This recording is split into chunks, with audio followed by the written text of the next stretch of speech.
The kettle whistled, a sharp, familiar sound that cut through the quiet of our suburban kitchen. It was the sound of normalcy, of routine. My 7-year-old daughter Chloe was playing in the backyard, and the biggest problem I thought I had was getting her to stop watching scary movies.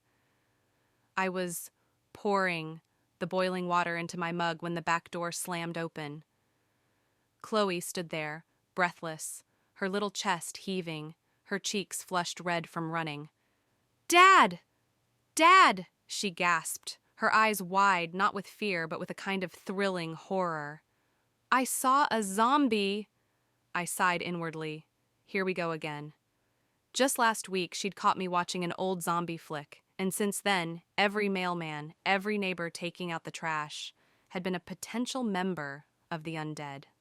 "Chloe, sweetheart," I said, keeping my voice calm as I scooped the tea bag out. "You know zombies aren't real, and if you keep talking about them, Mom is going to ban movie nights for a month." But she was insistent, her small hands gripping the edge of the kitchen island. "No, Dad, I really saw one. Its face was all pale and messed up. It was gross." I took a sip of my tea. "I already checked the whole garden yesterday, Bug.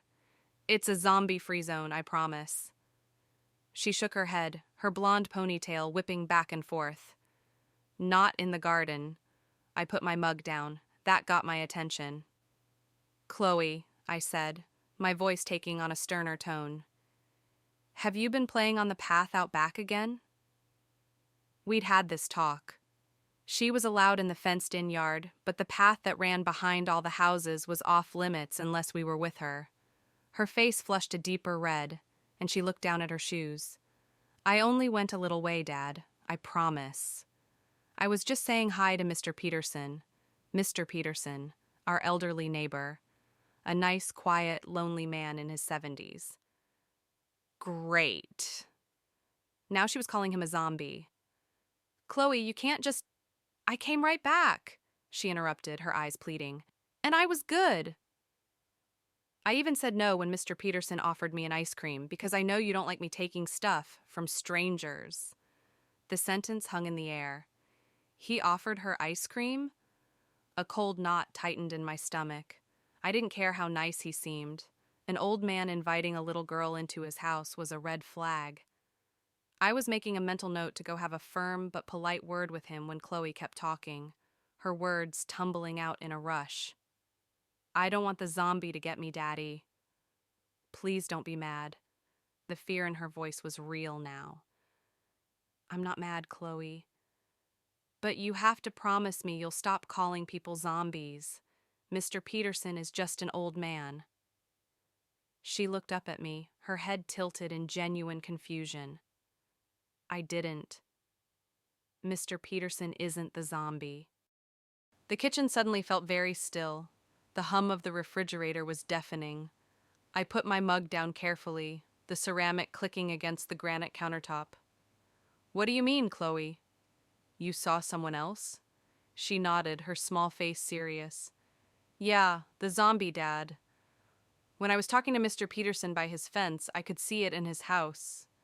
She pointed vaguely, as if visualizing the scene. "It was in the little window, the one in the basement."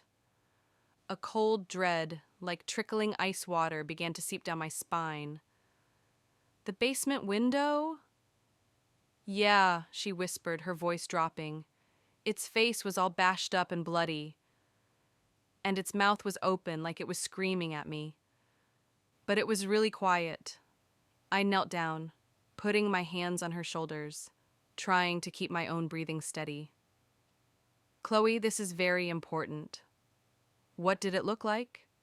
She thought for a moment, her little brow furrowed. "Well, I didn't know kids could be zombies. I thought it was only grown-ups. But the one in the basement, it looked like a little boy." For a moment, I couldn't breathe. The world tilted. A little boy.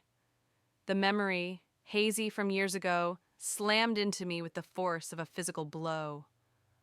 A news story. A missing boy from a town a few hours away.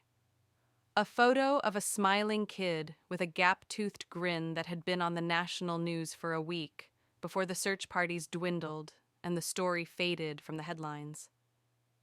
It couldn't be. It was impossible. This was a quiet street. Mr. Peterson was a frail old man who needed a cane to walk. But the conviction in my daughter's eyes was absolute. She wasn't lying. She had seen something. And the description was too specific, too horrifying to be a simple nightmare. I called my wife Maya, my voice shaking as I told her to come home from her errands immediately. I didn't tell her why. How could I?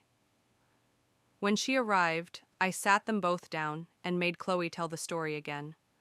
Maya's face went from confusion to concern, and then to pale-faced terror. "She has an imagination, Alex," she said, but her voice lacked conviction. We both saw it. This was different. That night, after Chloe was in bed, I fell down a rabbit hole on my laptop. The missing boy's name was Timmy Reed. He'd vanished 3 years ago during a family camping trip. The official theory was that he'd wandered off and fallen into a river, but his body was never found. I pulled up the satellite view on a Maps app and looked at our neighborhood. Our house. Mr. Peterson's house.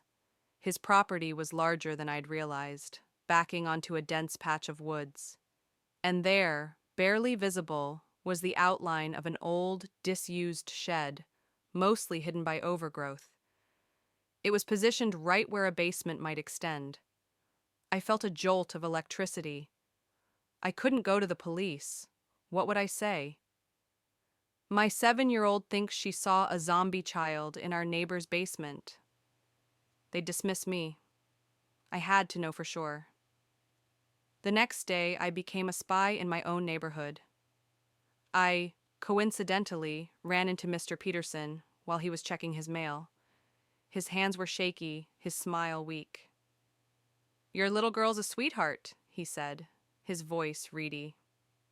So polite, I forced a smile. "Thanks, Stan." "She mentioned you offered her an ice cream. That was kind, but we're trying to be careful about her taking food from anyone, you know?"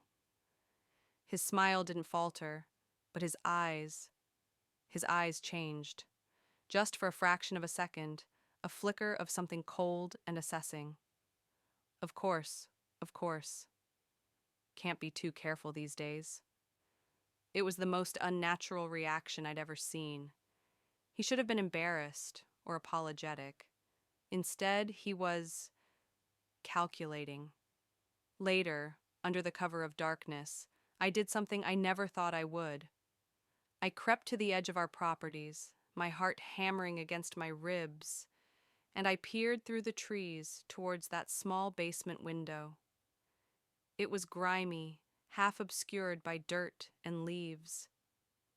And it was barred from the inside with what looked like a newly installed metal grate.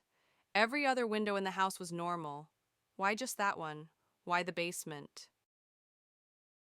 I couldn't sleep. The image of that barred window was burned into my mind. I remembered the news report saying Timmy's uncle had been a person of interest initially, a man with a record of petty crime, but they had nothing to hold him on. What was his name? A few more desperate hours of searching online, through old forum posts and archived news articles, and I found it. A grainy photo from a years-old arrest. A man with a sullen face, and the name Stanley Petrovich. Mr. Peterson's first name was Stan. It couldn't be a coincidence. The kind, lonely old man was the boy's uncle. He hadn't wandered into a river. He'd been taken, and he'd been here, in the house next door, for 3 years. My blood ran cold. I had to get proof. I bought a small, high-powered, voice-activated recorder. My plan was reckless, but it was all I had. I went over to Mr. Peterson's house the next day, holding a pie my wife had baked. A welcome to the neighborhood gesture, even though he'd lived here for years. I needed an excuse to get inside. He seemed surprised but let me in. The house smelled of dust and mothballs, and underneath it, something else, something faintly metallic and sour. I kept up the small talk, my eyes scanning the living room. "Can I use your bathroom?" I asked. He pointed down the hall. It was a risk, but I took it. Instead of going into the bathroom, I quickly ducked into the door next to it, which I prayed was the basement. It was. The smell was stronger here, a mix of damp earth and that unidentifiable foulness. I placed the small recorder on the top step, behind a box, and hurried out. I spent the next 24 hours in a state of pure agony. When I finally retrieved the recorder, my hands were trembling. I played it back. Hours of silence then, the faint sound of a child sobbing. A weak, hopeless sound. And then Mr. Peterson's voice, but twisted with a cruelty I'd never imagined. "Stop your crying, Timmy. No one is coming for you. No one ever will."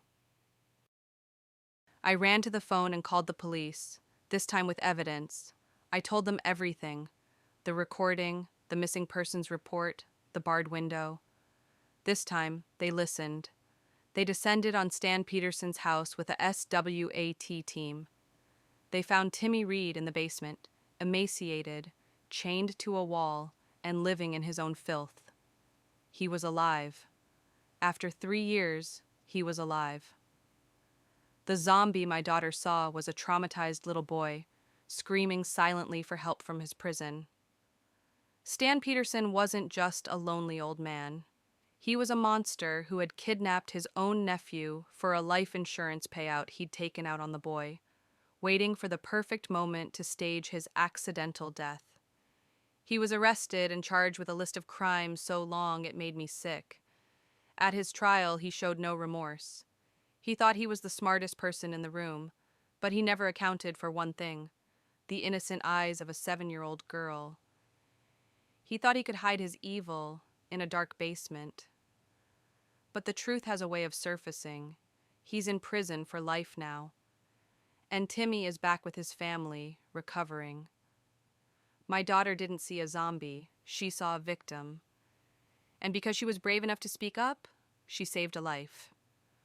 Stan Peterson thought his plan was perfect, but he forgot that karma is always watching, and in the end, it always catches up.